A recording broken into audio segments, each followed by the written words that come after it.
Hi welcome to our channel. Present మనతో పాటు దామ బాలాజీ గారు సీనియర్ జర్నలిస్ట్ ఉన్నారు. వారితో ఒకసారి మాట్లాడదాం. సార్ నమస్కారం సార్. సార్ పవన్ కళ్యాణ్ గారి సినిమాలని తెలంగాణలో ఆడనివ్వమని చెప్పేసి తెలంగాణ సినిమాటోగ్రఫీ మినిస్టర్ అయిన కోమటిరెడ్డి వెంకటరెడ్డి గారు అనౌన్స్ చేయడం జరిగింది. సో మరి దీన్ని ఎలా చూడొచ్చు? ఇప్పుడు ఉస్తాద్ భగత్ సింగ్ వచ్చేది ఉంది కాబట్టి మరి దాన్ని ఆడనిస్తారా లేదా అన్న ఒక డౌట్ ఇప్పుడు పవన్ కళ్యాణ్ గారి అభిమానుల్లో కూడా ఉంది. సో ఆయన కోనసీమ మీద చేసిన కామెంట్స్ ఇంకా వివాదాస్పదంగా మారిపోవడం చూసాం. అసలు ఎందుకు కాంగ్రెస్ నాయకులు ఆయన చేసిన ఒక 1 వీక్ తర్వాత రియాక్షన్స్ మొదలు పెట్టారు? ఇప్పుడు వరుసగా విమర్శలు చేస్తున్నారు. అంటే దీని వెనకాల ఏమన్నా కారణం ఉందా? ఎవరన్నా ఉన్నారా? సో ఇప్పుడు ప్రజెంట్ మరి కండిషన్ ఏంటి? పవన్ కళ్యాణ్ గారు ఏ విధంగా రియాక్ట్ అవుతున్నారు సార్? పవన్ కళ్యాణ్ మీద సడన్ గా తెలంగాణ కాంగ్రెస్ నాయకులు విరుచుకుపడడం స్టార్ట్ అయింది. యాక్చువల్గా పవన్ కళ్యాణ్ నవంబర్ 26వ తేదీ అక్కడ రాజోలు నియోజకవర్గంలో పర్యటించాడు. అక్కడ కొబ్బరి చెట్లు కూలిపోయినాయి, నాశనం అయిపోయినాయి. దాని మీద ఆయన మాట్లాడుతూ ఇది యాక్చువల్గా దిష్టి తగిలినట్టుగా ఉంది. తెలంగాణ వాళ్ళు చాలామంది అక్కడ నాయకులు కూడా నాతో అనేవాళ్ళు, మీది కొబ్బరి చెట్లు మీ ప్రాంతంలో చాలా గ్రీన్గా ఉంటాయని చెప్పేవాళ్ళు. అట్లాగే తెలంగాణ విడిపోవడానికి కూడా ఈ గోదావరి జిల్లాల్లో పచ్చదనం కూడా ఒక కారణము, ఆ దిష్టే తగిలినట్టుంది అనేది ఆయన మీడియాతో మాట్లాడాడు.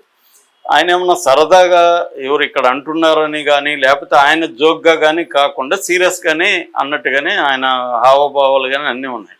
పవన్ కళ్యాణ్ లాంటి రాజకీయ నాయకుడు, ఆయన ఏమి కొత్తగా ఇప్పుడు రాజకీయాల్లోకి రాలేదు. ఆయన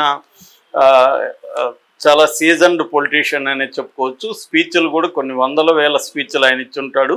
సో ఆయన ఎక్కడైనా ఒకటి మాట్లాడాలంటే ముందుగా ప్రిపేర్ అయ్యి దీని కాన్సిక్వెన్సెస్ ఏంటి తెలుసుకొని మాట్లాడే వ్యక్తి తప్ప ఏదో నోటికొచ్చింది మాట్లాడే వ్యక్తి కూడా కాదు.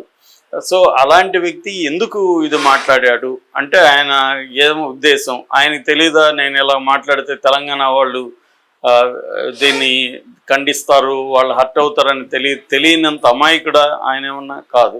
అంటే ఆయనకి ఏదో అజెండా ఉంది క్లియర్గా. అంటే తెలంగాణ వాళ్ళు నన్ను విమర్శించాలి లేదా నేను జనంలోకి మర్చిపోతారేమో అనేది ఏదైనా ఉందా? ఆయనకి తెలియకుండా అయితే మాట్లాడే వాళ్ళు సపోర్ట్ చేసేవాళ్ళు ఇప్పుడు ఏమంటున్నారంటే క్యాజువల్గా మనం అందరం అంటాం కదా, ఇరుగు దృష్టి పొరుగు దృష్టి అని, అలాగే అన్నాడని. అలాగే అన్నట్టుగా అయితే అక్కడేమీ లేదు.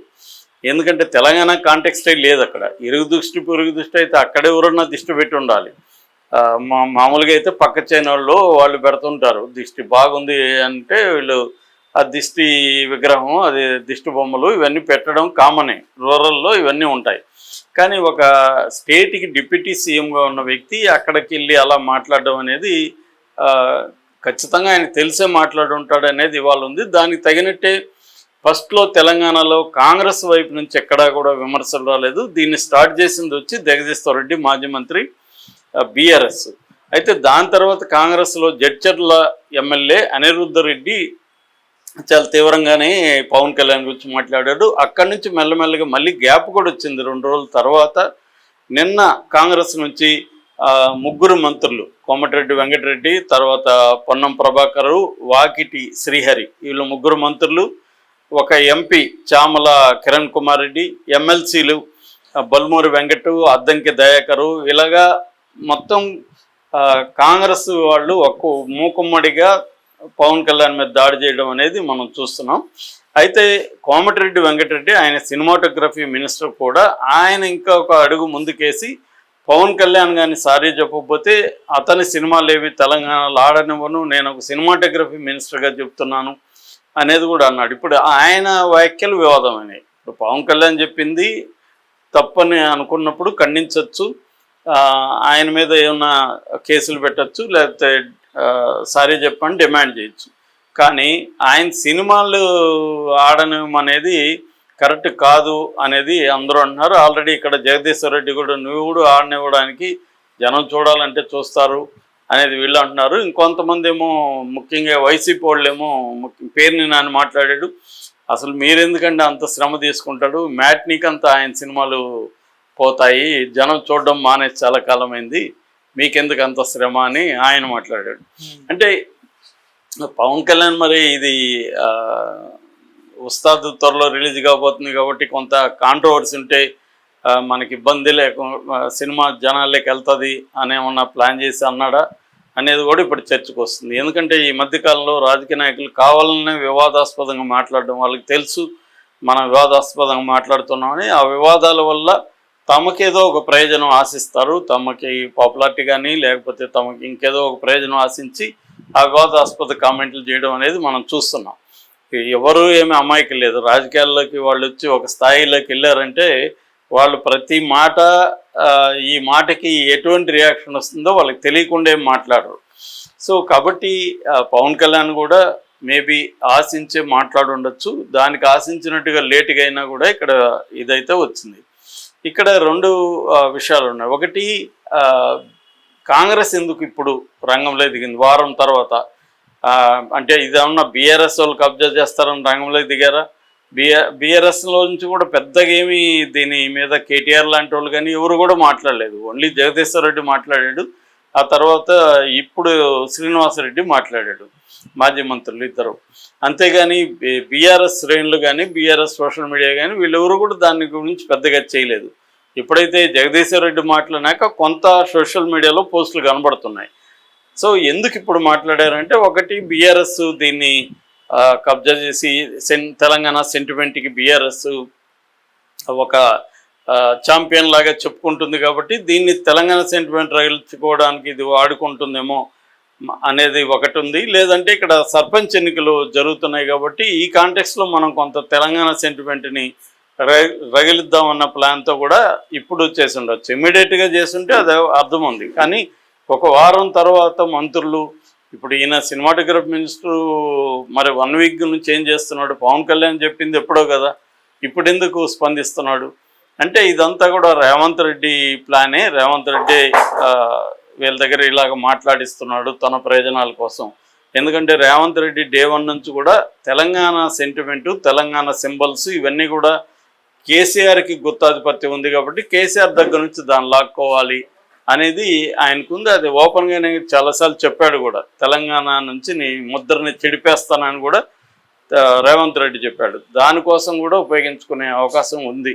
ఎందుకంటే అక్కడ తెలుగుదేశంతో పెట్టుకుంటే రేవంత్ రెడ్డికి ఇబ్బంది, కానీ పవన్ కళ్యాణ్తో పెట్టుకుంటే పెద్దగా ఇబ్బంది కూడా ఏమీ లేదు.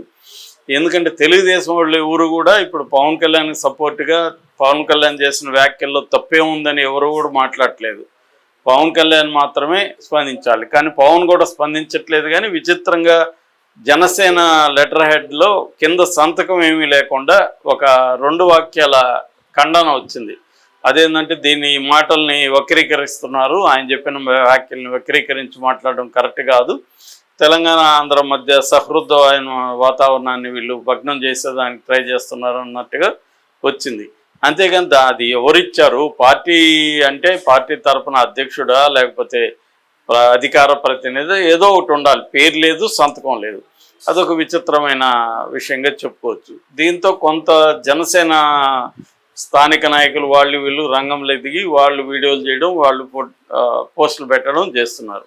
ఏదేమైనా సర్వత్రా మాత్రం పవన్ కళ్యాణ్కి వ్యతిరేకత వచ్చింది. ఎందుకంటే ఆ కొబ్బరి చెట్లు అలా కావడానికి క్లియర్గా రీజన్ ఉంది. అది ఆ రీజన్ కూడా నేను మొన్న ఒక వీడియోలో చెప్పాను. అది బేసిక్గా ఏంటంటే అక్కడ 13-12 గ్రామాల్లో దాదాపు 2000 ఎకరాల్లో 2 లక్షల చెట్లు కూలిపోయినాయని మొత్తం. దానికి కారణం ఏంటంటే అక్కడ రక్తతుల్య నది అంటారు, దాన్నే శంకరగుప్తం డ్రైన్ అంటారు. ఆ డ్రైన్ సముద్రంలోకి వెళ్తుంది. 22.5 కిలోమీటర్ల పొడవు ఉంటుంది. ఇది వెళ్ళినప్పుడు కొంత ఒక 5 కిలోమీటర్ల దూరమేమో ఒక 5 అడుగులు ఉంటే 15 అడుగులు ఉంటే మిగతా అంతా 5 అడుగులు ఉంది. కాబట్టి ఆటుపోట్లు సముద్రం వచ్చినప్పుడు పోటు అంటారు. పోటు వచ్చినప్పుడు సముద్రంలోంచి నీళ్లు దీనికి వస్తాయి, ఉప్పు నీళ్లు. ఆ ఉప్పు నీళ్లు కాలువకుండా వచ్చి వీటికంతా ఈ కొబ్బరి చెట్ల తోటల్లోకి ఎంటర్ అవుతుంది. దానివల్ల ఉప్పు నీరు నిల్వ ఉండడం వల్ల అది నాశనమైనవి. కొబ్బరి చెట్లే కాదు మిగతా వరి ఇట్లాంటివి కూడా నాశనమైంది. దీనివల్ల దాదాపు 12 గ్రామాలకు సంబంధించి 1200 కుటుంబాలు దీని మీద ఆధారపడినవి ఇబ్బందుల్లోకి వెళ్ళిపోయినాయి. వాళ్ళకు భారీ నష్టం ఏర్పడింది. ఎందుకంటే ఇంతకుముందు వారానికి 2 లక్షల కొబ్బరికాయలు ఎగుమతి చేస్తే ఇవాళ నెలకి 1,00,000 కూడా ఎగుమతి చేయలేని పరిస్థితి అక్కడ వచ్చింది.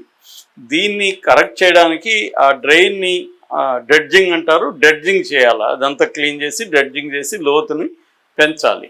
దానికి ఆల్రెడీ నిమ్మల రామానాయుడు జలవనరుల శాఖ మంత్రి 22 కోట్లు అంచనా కూడా వేశాడు. పవన్ కళ్యాణ్ చేయాల్సింది అది. అంటే కారణం ఏంటి, కారణానికి సొల్యూషన్ ఏంటి, రెండు కూడా అక్కడ క్లియర్గా ఉన్నాయి. అది చేయకుండా దిష్టి అని చెప్పడం అంటే కావాలనే ఆయన తెలంగాణని కలగదలుచుకున్నట్టుగానే అర్థమవుతుంది. Okay sir, thank you so much.